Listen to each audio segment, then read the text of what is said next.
Vinod Shah is my name. I am professional by spiritual healer. I'm doing aura photography and psychic surgery, surgery without cut. This is exactly the spiritual science, we can say. Medical science is a science of medicine, and the spiritual science is a science of human body. It is a body, mind, and soul, what we say as a Ruh, or a soul. It is science of a God power. Once the person develop the spiritual power by sadhana or whatever the prayer, spiritual prayer or whatever the namaz and whatever we are doing, and if you develop the spiritual ability to heal others, this is the difference between an ordinary human being and a superhuman being, what we say. And the science of this energy, invisible energy. Now there is a two type of things which exist in human being. One is visible physical body, and another is the soul body, Ruhu. So now science of the Ruh, soul body, is 99%, and science of the body is 1%. Today what we are practicing is the medical science, is the science of medicine and not the science of human body. And purpose of any religion is to keep human body healthy throughout the life and achieve the final goal of the life. So understand the science of invisible power, God power. Sir, can we have your question without a background? So that just you can have your background in 2-3 sentences, then your question. Please, sir. If we follow the path of religion, any religion or Quran, we can keep ourselves healthy throughout the life if we don't get any disease in the body. Brother asked a question that he is a spiritual healer and he heals things without cut, without using a knife, and treats patients, etc. Talking about spirituality, healing of the body, healing of the soul.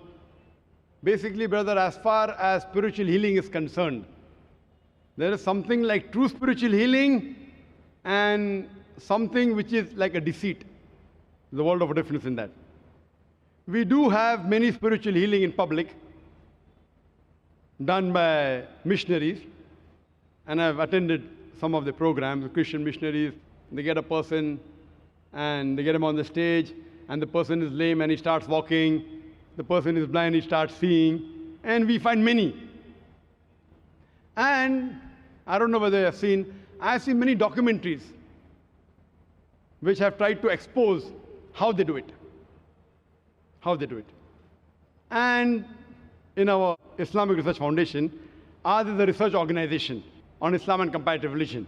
And we try and collect materials dealing with such things. There are many documentaries which show that how they do it. How they make a fool of the public. For example, they show a person that there's a person lame sitting in the audience. The healer goes and picks up the stick. In the name of Jesus, start running, and the person starts running. But the person who starts running is the person who was sitting on the right. The person who was lame was sitting on the left. So what we realize that all these are pre-planned. Either the pre-planned. What I tell them, that really if you are a spiritual healer, you come to the hospital. You know, I'm a medical doctor. I tell them, come to my hospital, direct, ready-made. If you treat, the full family will convert.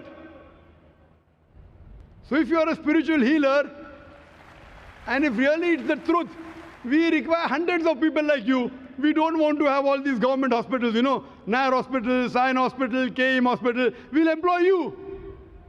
What we have to realize, that is it the truth or not? Yes, there are something like spiritual.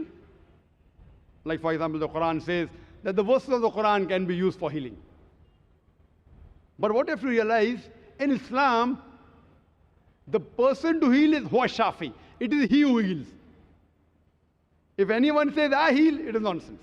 It is Almighty God who heals, whether through a doctor, but doing this surgery without knife. Fine, there is laser technology, but surely you aren't using laser technology. Are you using laser technology? No. Are you using? So what I'm trying to say, that the spiritual thing you're talking about, Yes. I being a medical doctor, coming from medical background, if it was true, we would have learned in medical first year that there is this method. So we would prefer having more such people than spending 5.5 years there. So what I'm trying to say, that most of these things what people talk about spiritual healing, it is more of a big fast. It is trying to make fast buck, fast money. But there's Almighty God, mashallah. There are verses of the Quran which can get peace for you in your mind, which can treat you. There are certain diseases which science cannot understand beyond science understanding. There may be, but what we see today, mostly in the spiritual healing sessions, in vast gathering, according to me, it is nothing but a gimmick. And all these people who heal, I would like to invite you, brother. Let's tomorrow go to Sion Hospital together, fine? And you heal the people, better have you than have 50 doctors. Healing, generally what we say is a healing. Healing is not for the curing the disease what occurred in the body, but if you treat your mind and soul body, you will never get the disease throughout the life. So preventive care, what we do day-to-day prayer and namaz and whatever we do it properly, we will never get a health problem. And if you understand the science behind it, it is a science of God power and how to use God power in our day-to-day life, what is relation of God power with human body. So if you understand that science totally, which is 99% of human health, medical science has not understood the mind and soul science because it's a Western science, it is a science of body only. And it is a 1% of total knowledge. 99% knowledge is just mind and soul knowledge, which is a secret knowledge lost from India. And today, what I am as a science student, I give up my religion, Jainism, to going to temple and other things for 20 years after learning this science. And when I came to know in 92 about the spiritual healing, about Reiki and pranic healing, which has came from the foreign, these foreign people are teaching our own science in India. The science which was there in 5,000 years in India, Vedic science, Jainism, Muslim, whatever, that is lost because Western science has taken over the charge of our human body and human health. And this science was discovered to kill virus and bacteria only. Answer the question, it is a chemical poison. Brother, this is a question answer time, not a speech time. So we have got your question. You are saying that if you know this spiritual healing, you will never get the disease of the body. I disagree with you. Yes, if you do practice, there may be on certain occasions where there are less chances that you may acquire diseases. But if you say that you will never get diseases, I disagree with you. I disagree with you. What you have to realize that I do know that there are certain, for example, you spoke about namaz. I can give a talk on the scientific benefits of salah. I can give a talk of 1 hour on the scientific benefits of salah. For example, the best part of salah is the sujood. Now when you do sujood, you put the highest part of your body, the forehead, on the lowest part of the ground. And when we do that, what we find that there is more supply of the blood going to the brain. That makes a healthy brain. There are less chances of having chilblains. That is the disease of the skin of the face. When you're doing sujood, there is drainage of the bronchial tree. So less chances of having bronchiectasis.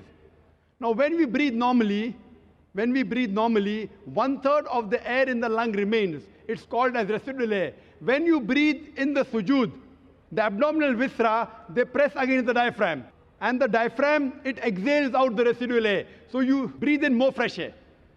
So because you breathe in more fresh air, there's less residual air, the chances your lung will be healthy is far superior. Less chances of having lung diseases. Furthermore, there's more increased venous return of the abdominal viscera. There's less chances of having piles. When you get up from the position of sajda, when you stand up, there is more stress on the calf muscles. And the calf muscles, according to medical science, they are known as peripheral heart. It pumps the blood to the lower part of the body. I can go on and on giving references. How does salah benefit? But we Muslims, we don't pray salah for all these benefits. We pray because we thank Allah subhanahu wa ta'ala. These medical benefits are side dishes, dessert. Our main dish, biryani, is because we thank Allah and we worship Him. These medical benefits may inspire a non-Muslim. He may come closer to Islam. It will keep you healthy. But mainly, it is to thank Allah subhanahu wa ta'ala. Because we worship Him. It is not because we want to exercise. These are extra benefits, side dishes. But even I've read about other religions, about Vedic and all. Some, I do agree, do have some benefits. But to say that if you do this, you will never get any disease, I disagree with it. And it has not been proven by science at all. And as for the non-Muslims, if they would like to ask any questions, even outside the topic, if he or she is a non-Muslim, you're most welcome to ask questions even outside the topic. Hope that answers the question.